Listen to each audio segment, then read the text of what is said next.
I'm Chris Collinsworth. Be sure to check out the PFF Fantasy Podcast as our experts give you the edge on the waiver wire, start-sit advice, and DFS suggestions. Download and subscribe on iTunes or on your favorite provider.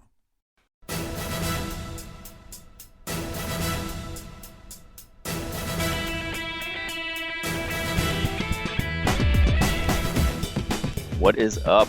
Welcome back to another edition of the PFF NFL podcast here. With the combine winding up, we have something special for you guys this year, a new product that we like to call Draft Pass. This is the baby of Steve Palazzolo, who has wanted this for a while now. It's a brand new subscription pass that we are offering to all of our college data, all of the college stats, the premium stats that we, don't have for the NFL anymore. We're giving them to you for college for this draft class. Go to profootballfocus.com/draftpass to get them. I know I've been using them daily for my scouting purposes.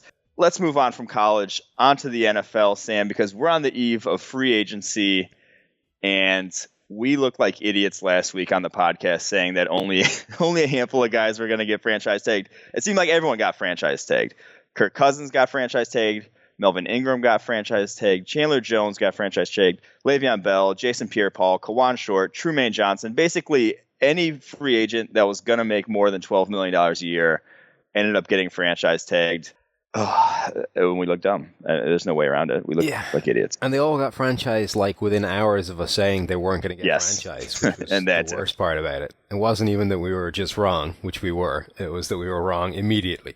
Yes, and the one guy that you even floated as the possible guy when we had all our names finished was Andrew Whitworth, who did not get franchise tagged. So even worse. Yeah, it was just a bad start for us. Didn't go well. Also, when we were doing that talk a couple of weeks ago about speed and how anything under a Chris Johnson 4.24 is probably mythical, then a guy goes and runs a 4.22 at the combine. So that was the simulcam, though. Well. Chris Johnson won the simulcam. It's like there's something fishy going on there. The technology does not. We need to look into simulcam tech. Yeah, the NFL's got some questions to answer because that yellow line was out in front. Yeah, they need to look into that. And so just if you didn't listen to last week's, you maybe just keep it that way. But now looking ahead, though, since everyone legitimately got franchise tag, how bad is this free agency class? I wrote an article up this morning on the Washington Post about the top 50 free agents, and there were guys I would get down to the 50s who might not even be starting for teams next year. There's just looks like one of the weakest classes in recent memory. And I was writing about this last year, how it was the weakest class in recent memory. I did some sort of napkin backdoor math to figure out that last year there were only 64 competent starters, I called them in an article, compared to the years prior. In 2015, there were 71. 2014, there were 82. 89 in 2013. So even last year was weak, and I feel like this class is even weaker. Yeah, I mean, you're getting into flawed situational, guys with something about them, or maybe a redemption story, into like the 40s in this list. It's pretty scary. Basically, if you need anything other than a guard in this free agency period, you're screwed.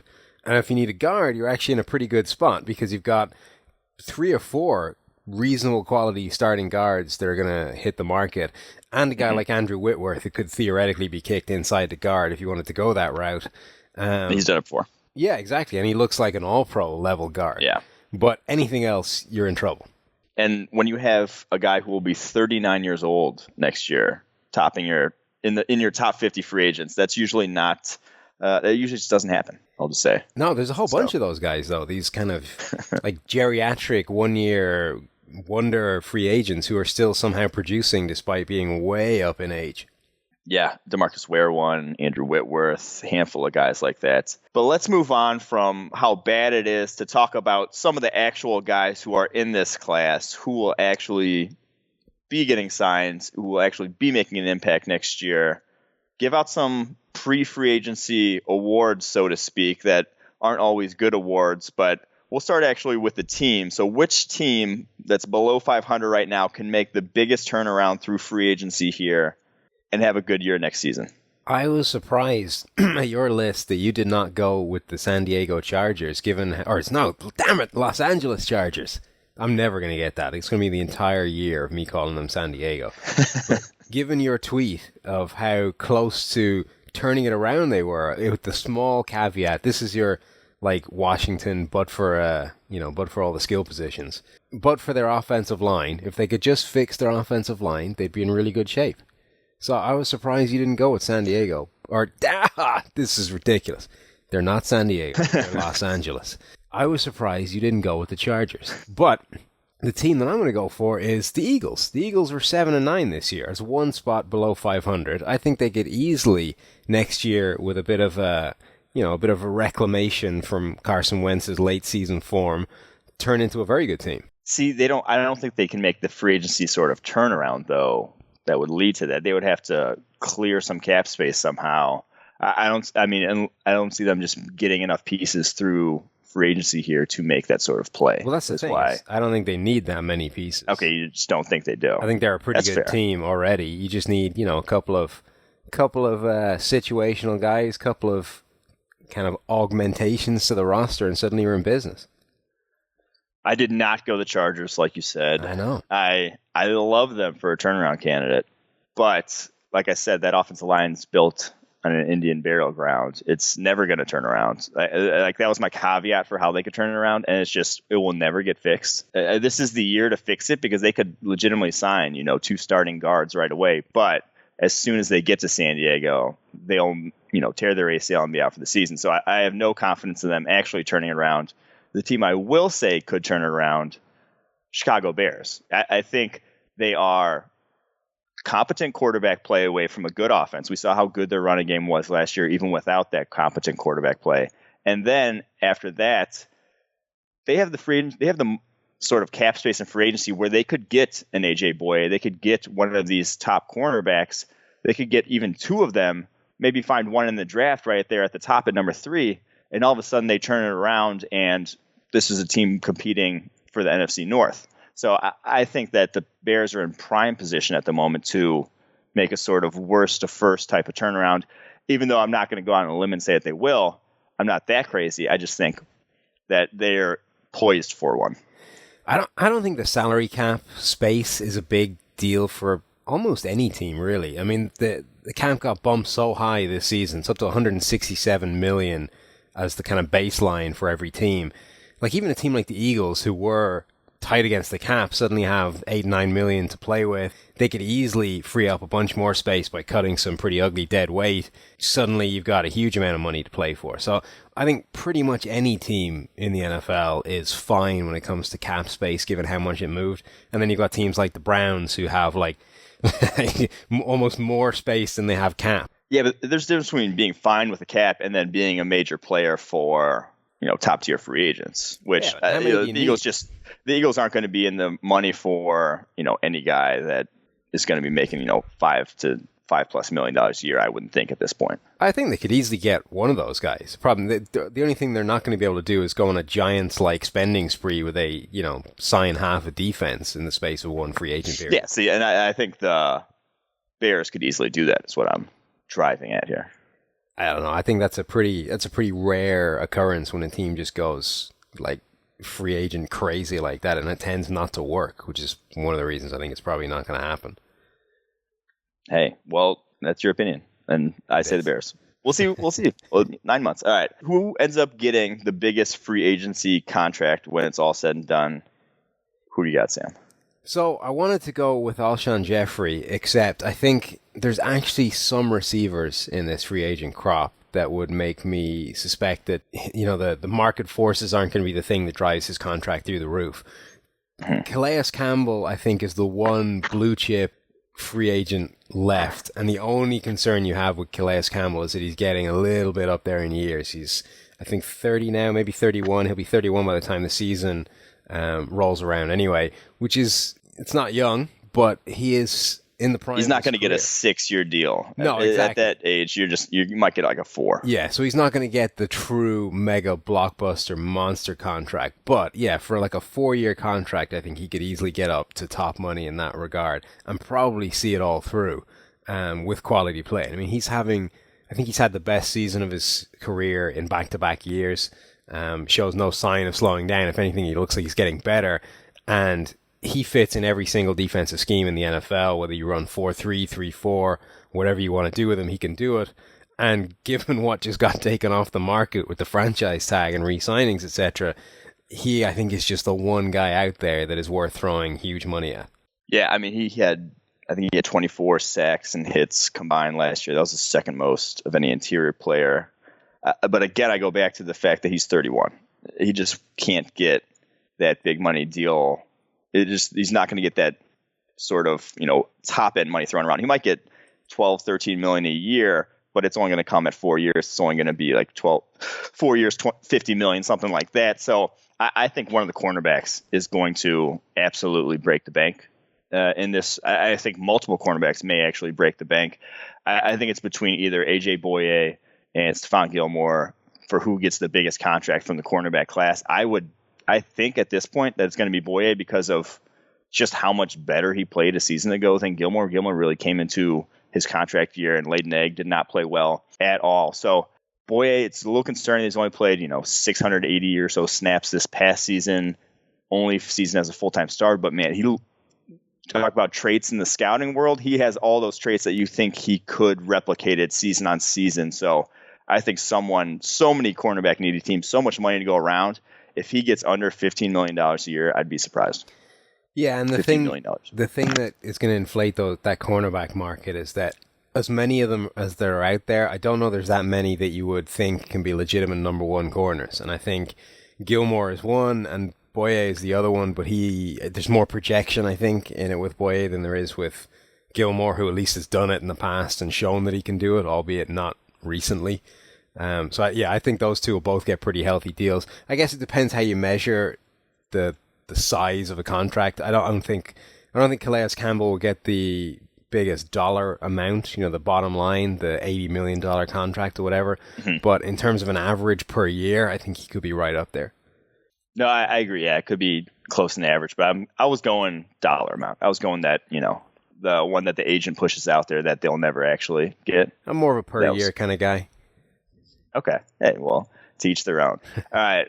Let's move on to best under the radar free agent in this class. Some guy that won't break the bank, won't get the Bouye money, won't get the Jeffrey money, won't get the Campbell money, but could end up playing, outperform his contract. I think last year that would be the Casey Hayward Award, someone who he got $5 million a year and then played at a Pro Bowl level. Who is that this year? So I've got two, and I'm going to go with two because we talked about the first one a little bit last week, and I don't want to just repeat myself. But I think Jaron Harmon, the safety from New England, is a good candidate to do exactly that. I think he's never really been the starter in New England. He's been their nickel safety, but he's been the guy that has shown he's got the ability to play that deep, lying, single high free safety role that is gold dust in today's NFL. So I think Harmon could come in, get a starting gig. It shouldn't break the bank because there aren't that many people that seem to be rating him highly, and then dramatically outperform that contract. The other guy I think who's got a shot to do a similar kind of thing is John Simon, the edge rusher from the Houston Texans, who has really played his way into a starting role as an edge rusher in the past few seasons and had it this year, except injury struck him down and kind of derailed what was a really promising season so far. So I think John Simon has probably earned himself a starting gig so far.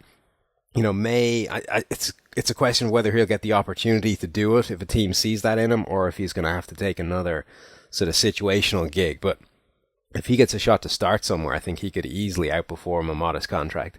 I like John Simon, and I agree that he'll probably you won't break the bank by any means. I just don't see him as any sort of dynamic pass rushing threat whatsoever. I think he's like bull rush only. He's Knox. He's a great run defender, but he's never really been a pass rushing guy at any point in his career. This was by far the best he's done as a pass rusher in terms of pass rushing productivity, pass rushing grade over the course of his career. So kind of a one-hit wonder in that regard. I think someone might give him a starting role just because there's so few edge players in this class even capable of starting. But I don't have super high expectations for him. I'll say I don't see him turning into lights out edge guy overnight. No, I mean, I guess if you look at if you look at it as the Casey Hayward Award, I don't think he's going to have that kind of season, even translated as an edge rusher. But I think he's a guy that could come in, prove that he's a worthwhile starter as opposed to just a situational guy.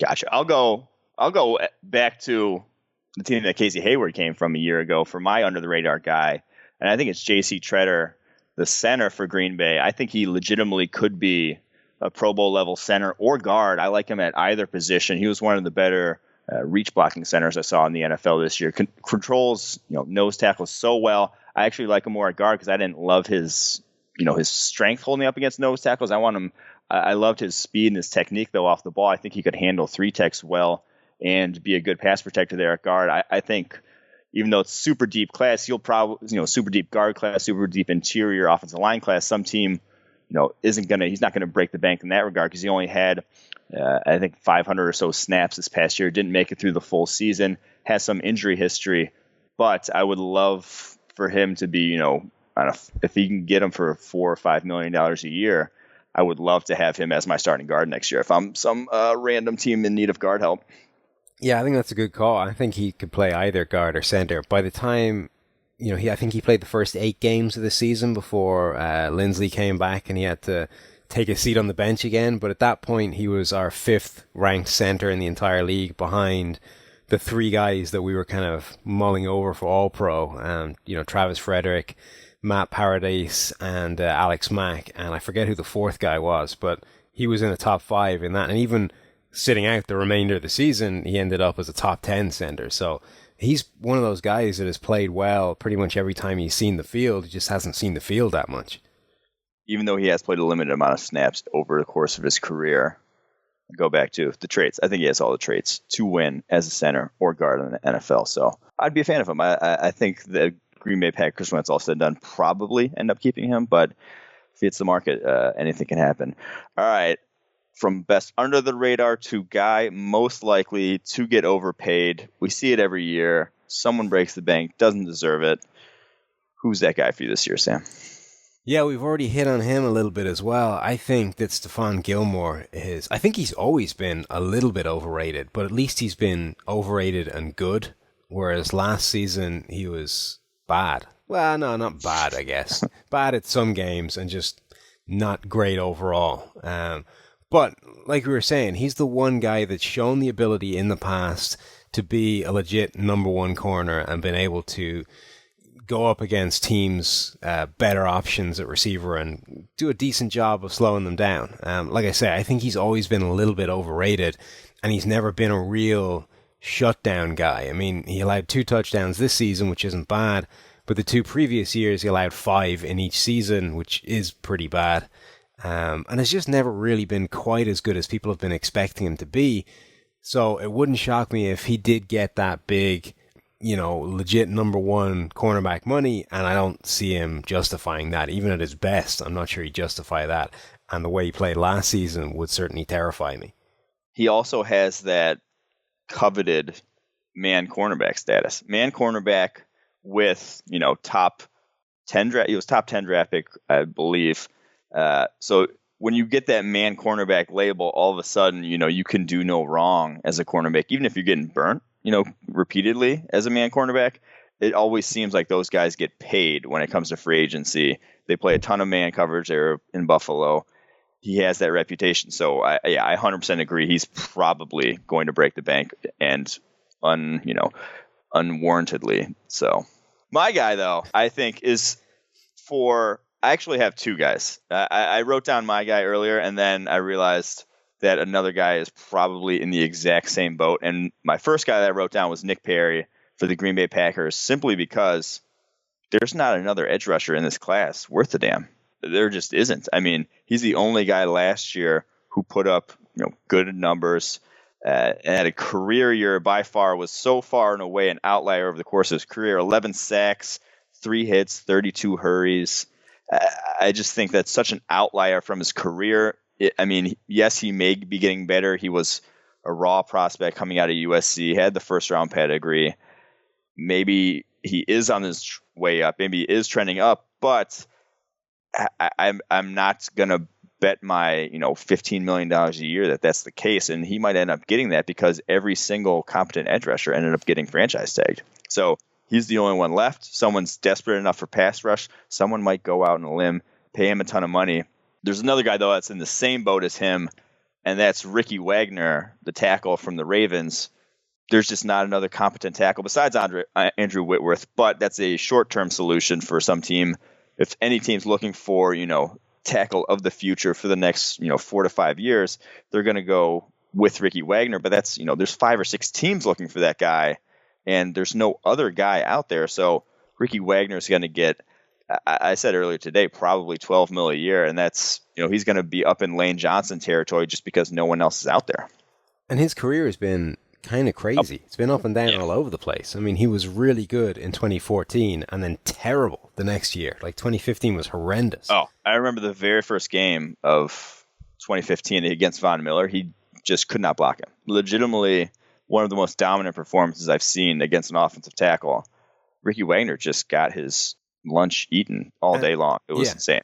And going up against Von Miller, that's understandable. That happens to guys. There's many tackles out there that can't deal with Von Miller, but it wasn't like that was the only guy that happened to him against. He got beat the same way against the Bengals, against Carlos Dunlap that year, and against, he had some terrible games against some pretty weak opposition. The Browns racked up a whole lot of pressures against him. When the Browns are coming after you, you're not having a good year.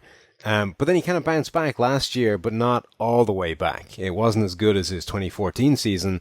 So he's one of those guys. There's a few of them this year in this free agent period where I don't really know what they are. I don't know that you can know in 2017 what guy you're going to get if you invest a huge amount of money in them. I think Gilmore is another one. I don't know, given his most recent year was the bad one, who knows what kind of Gilmore you're going to get. I agree. I just think with how much money is available, with teams having $100 million in cap space, this could be one of the craziest free agency periods. It probably will be the craziest free agency period in terms of that guy got that much money is being said over and over and over again because there's just too much money available right now not to overpay these guys. Just as a slight aside, given what you just said is entirely correct, how have the Browns not locked up Terrell Pryor yet? Like, he's their one viable, decent player that's scheduled to hit free agency. They have, all of the money in terms of cap space, and somehow Terrell Pryor is still flirting with the idea of actually hitting the open market. And he said he wants to stay there, which it's like this is a confluence of things that never occurs to the Cleveland Browns that they legitimately can't screw up. I'll say, you should not be able to screw this up. You should not be able to let them get away. But we're less than a day away from the legal tampering period starting and still no deal. So that could get nuts. Yeah, I mean, if they allow Terrell Pryor to hit the open market, given all of the things we just talked about, that is a massive black mark against that organization the way it currently stands. All right, moving on to guys that we've hit biggest free agency contract. We've hit the most under the radar free agent. We've hit the most likely to get overpaid. Who is one guy, Sam, who is the guy that no matter what, you're not going to give a contract to this offseason? I don't want Dontari Poe. Ooh, I like that answer. I don't think he's a particularly good player. He showed it once. He flashed it a few years ago. He looked like the guy that everybody thought he could beat, which is this, 345-pound nose tackle that actually could play all 3 downs and never needed to come off the field. And they had him playing 1,000 snaps at that ridiculous weight. And, he's a great story because this season we've seen the jump pass touchdown and whether it went down as a run or a catch, the reception little lateral thing that he ran in for a touchdown. All they needed to do is to give him one of the other ones for the perfect trifecta on offense. But as a nose tackle, as the thing that he's actually supposed to be doing, he just hasn't been that good. And even just against the run, if you're 345 pounds, at the very minimum, you need to be a run-stuffing monster. And even in terms of one-dimensional nose tackles, there's still 3 or 4 guys that are better at it than he is. And I think because of that planet theory, because of the size and the ability he has, it's going to cost a fortune to get him, but I wouldn't be the guy that would pay that. I don't want any part of that big money contract for a guy that I think is probably only a 2-down player. Should be a 2-down player. I was going to say, that was just going to be my point. It all depends on him with the money. If you're going to give him Damon Harrison money and expect him to be Damon Harrison, that's crazy to me, because at no point in his career has he been that. But at the same time, in every single season of his career, he's basically been told, hey, you're not coming off the field anytime soon. You're going to be an every down player. And just from a mindset standpoint, he has to be taking some plays off. You cannot. He has averaged over his 5-year career over 900 snaps a season, which is out of this world for a nose tackle. Just there's no nose tackle in the NFL coming close to that. And so somewhere in the back of his mind, at 346 pounds, he's saying to himself, I'm not going to come off the field. I'm going to, take this play off so I don't get a little he's taking plays off just because at 346 pounds, you cannot possibly not get tired. He is gassed by the end of every game. He has to be. So if he comes into next season on your roster and you're basically saying to him, hey, you're only going to play first and second down. We are not going to play you more than 60% of the snaps this season. I want 100% every single down.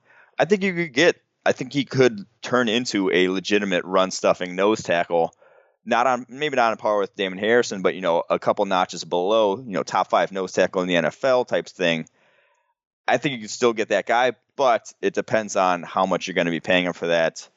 I bet he does end up in Damon Harrison type money, and I do agree with your point that I wouldn't touch him for anything close to them. And that's the thing, right? If that's his ceiling, if you think that you cut him down to 2/3 of his current workload and then tell him to go 100%, and that way you're going to get the best Dontari Poe you can get, which is a really good run stuffer, probably still not going to offer anything as a pass rusher.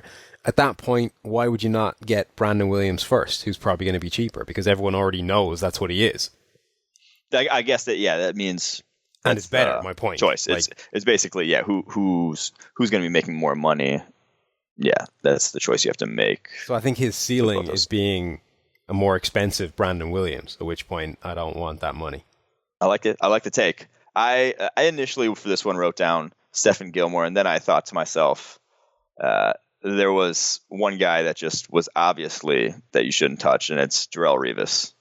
In any way, shape, or form, because I legitimately believe someone's going to end up signing him, trying to make him a starter at either safety or corner. But yeah, file this under no duh. Don't sign Darrelle Revis this offseason. It might not be in your best interest as a franchise. I'll just say that. Rich Eisen, he's not going to be Charles Woodson playing until he's 37 at safety. Rich Eisen put it best during the broadcast for the Combine that Revis Island sank without trace in the sea. I think. Yeah, look, the safety thing just needs to go away. Safety is no longer a position where you can just hide slowing down cornerbacks. It doesn't function that way anymore. It may have done, 10, 15 years ago, you could move an Aeneas Williams to safety once he lost his wheels. Or even, more recently, like you said, Charles Woodson got moved inside. But Charles Woodson could still run with guys down the seam. He still had his quickness. He just... couldn't live with number one receivers on the outside, and he was more of a kind of physical thumping guy anyway inside. So it kind of made a more natural transition for him. Revis has lost everything you need to be a good safety. He doesn't have speed and he doesn't have quickness anymore, at which point the only thing he's got left is being a reasonably solid tackler and, vague physicality, which he kind of gave up on last year anyway, once he realized that he couldn't run with anyone. It's just, there's no way that Revis becomes a productive safety. The absolute best you can hope for Revis is that he basically got fed up last season, mailed it in completely, and the guy we saw last year is not what he can actually be. And there was a report out that I think he'd lost 15 pounds of weight since last season.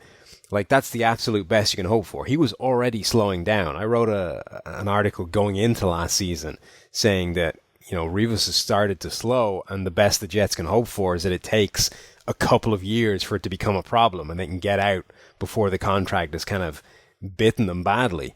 But obviously that didn't happen. What you have to hope for is that, he gave up. Like he mailed it in last season. And if he comes back in 2017, really wants to prove that he's better than that, you can maybe get one more year of like quality starter play and then he's done.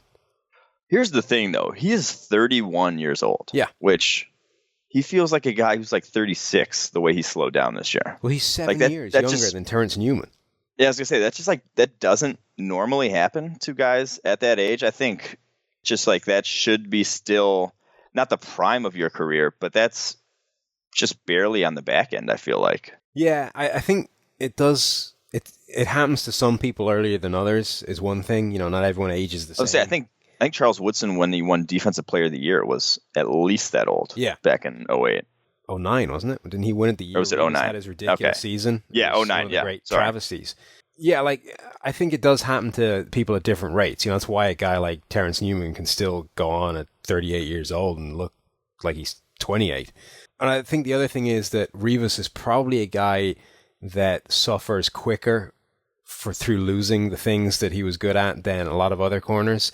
What made him incredibly elite was this ability to mirror people off the line of scrimmage in their release with this quick footwork, never really have to get into them. Then once they were in the routes, use his physicality. He'd be able to run with anybody, but it was kind of being able to hold on just the right side of penalty all the way through the route. As soon as you lose that quickness, like he's done.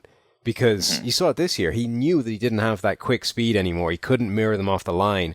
So he had to give himself more of a cushion, and then he just couldn't live with them. He was just giving himself too much room to have to make up, and suddenly you've gone from being unstoppable to being almost non-viable just because you lost that little yard of quickness.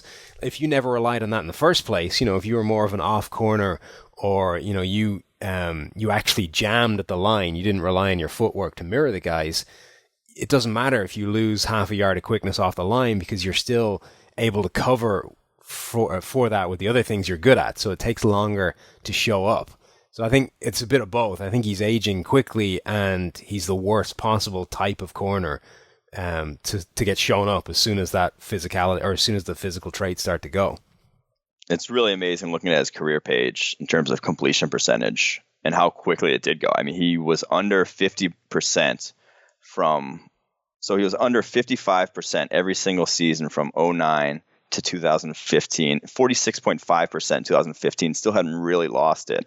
And then 66.7% completion percentage last year, just basically a turnstile. Just and look at the passer rating as well. I think his career average or his career passer rating heading into the season was like 62, something like that when he was targeted.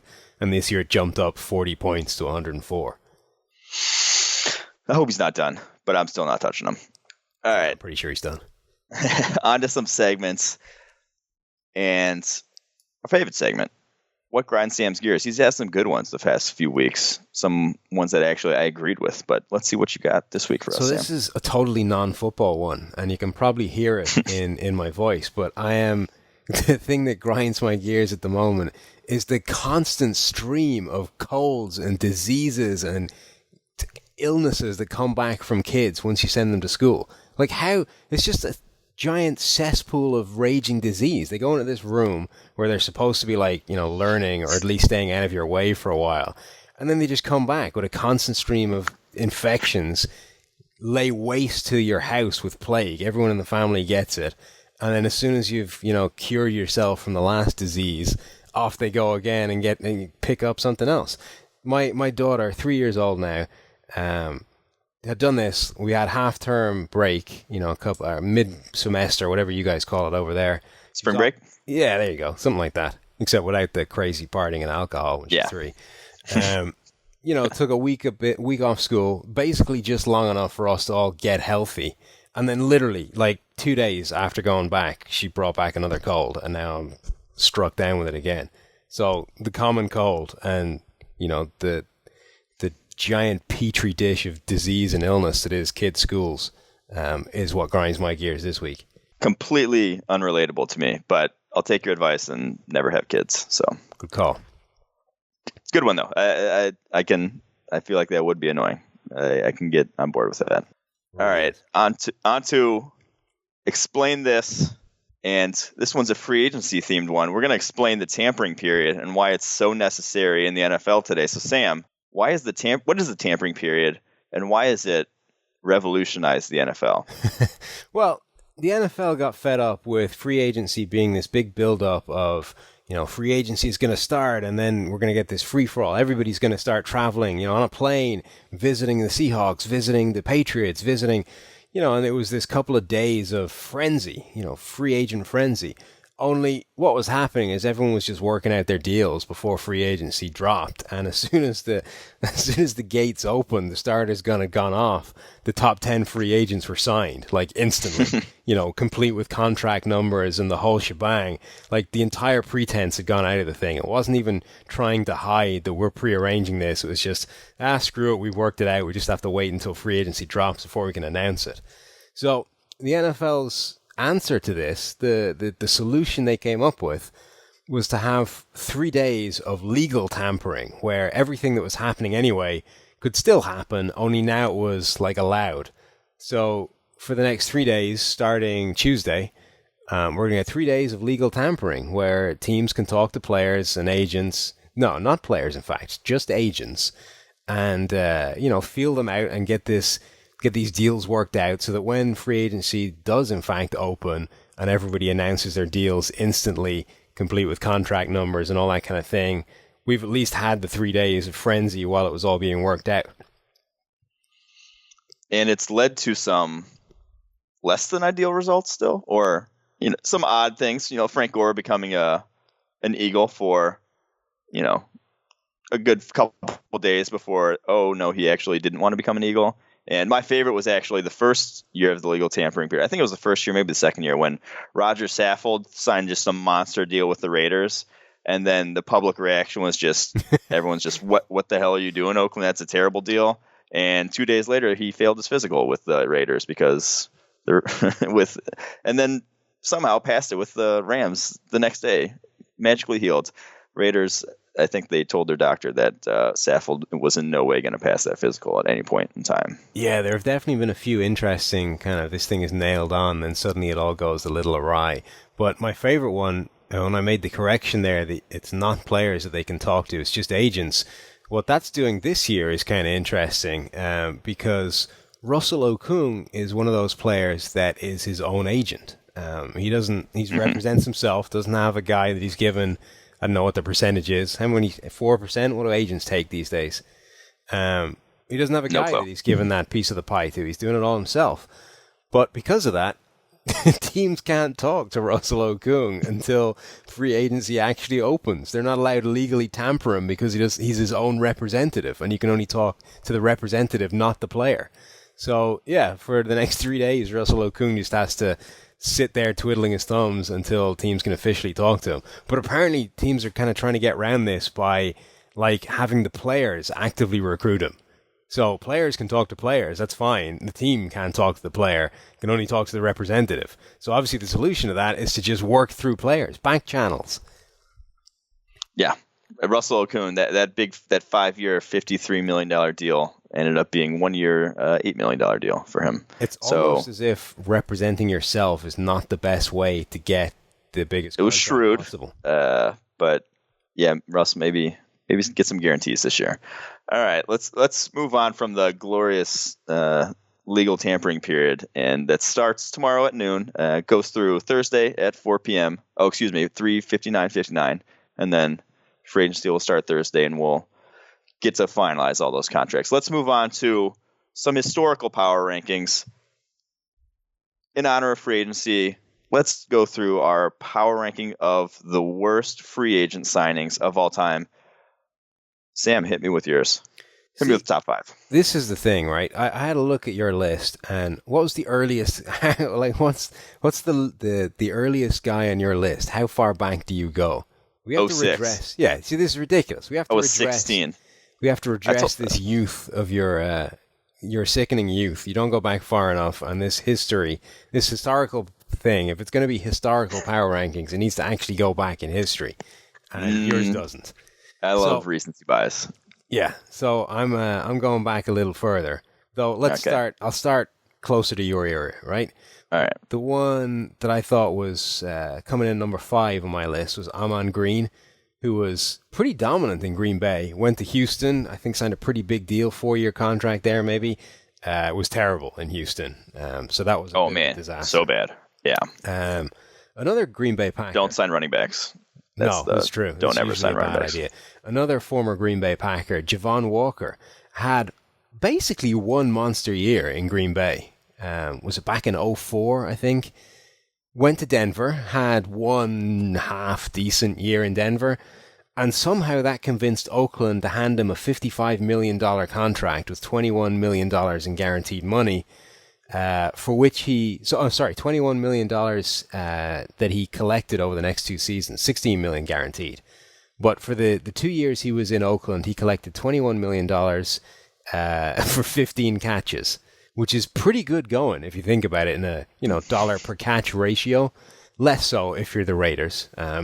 But yeah. Well, I mean, I could tell you how he signed the contract with Oakland. Go on then. He ran a 4.35 40 at the combine. He did, though that was some time, previous to this, at which point... Yeah, but that was Al Davis was still there, so... Well, that's true, yeah.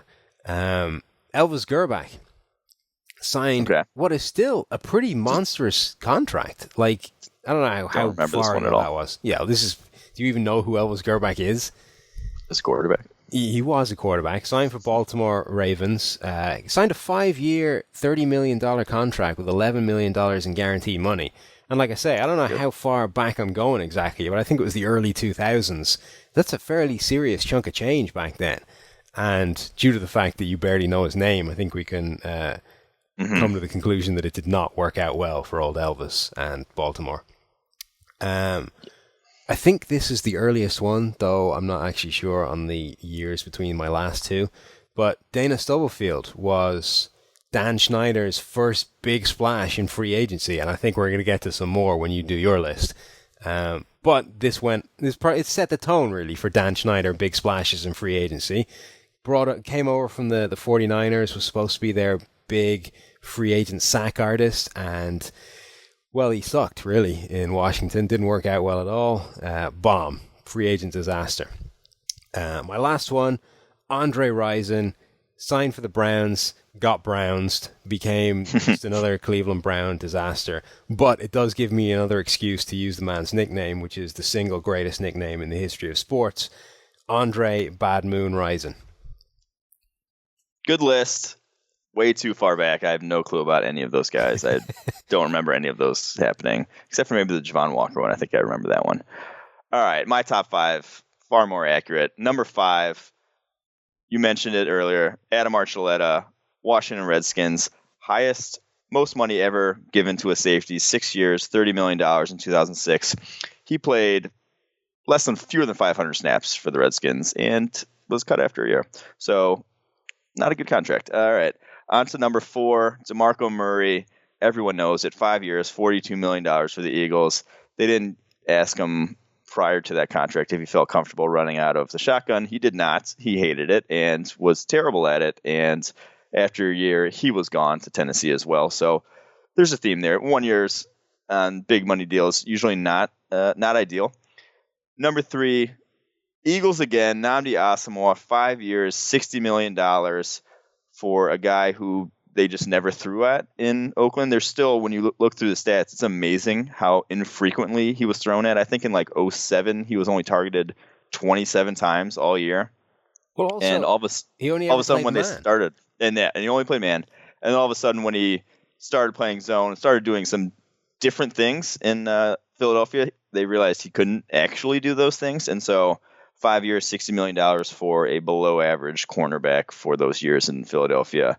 That's usually not how much you want to pay a below-average cornerback. So that's number 3. Number 2, I mean, how you left this one off your list is a crime. I mean, obviously you saw my list prior, but you still should have put this one on because Albert Haynesworth, 7 years, $100 million. In 2009, mind you, $100 million. So that's insane money.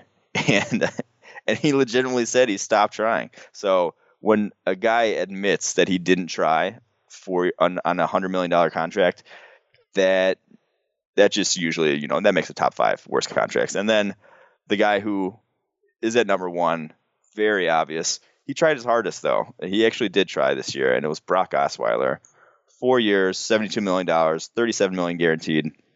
They can't even cut him this offseason. I mean, they could cut him this offseason, but it would screw their cap even more. So he might be your starter next year in Houston, and they cost themselves 2 legitimate shots at a Super Bowl with how good that roster is, with just how bad that deal is for Brock Osweiler. So there's your top 5, all correct, all within the last 11 years. Yeah, I don't know if they're going to keep him. I don't know if he's going to start next year, but you get this interesting situation where you may end up having an $18 million backup because they're done with him. He's clearly not going to be the guy going forward, but you're probably better off keeping him on the roster financially from a cap point of view.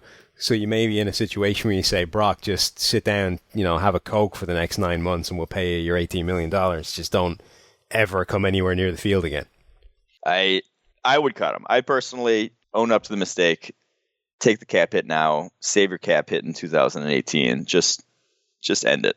End it. All right. That's it for us. We're ending this podcast. Make sure to check out Draft Pass again. ProFootballFocus.com/DraftPass17.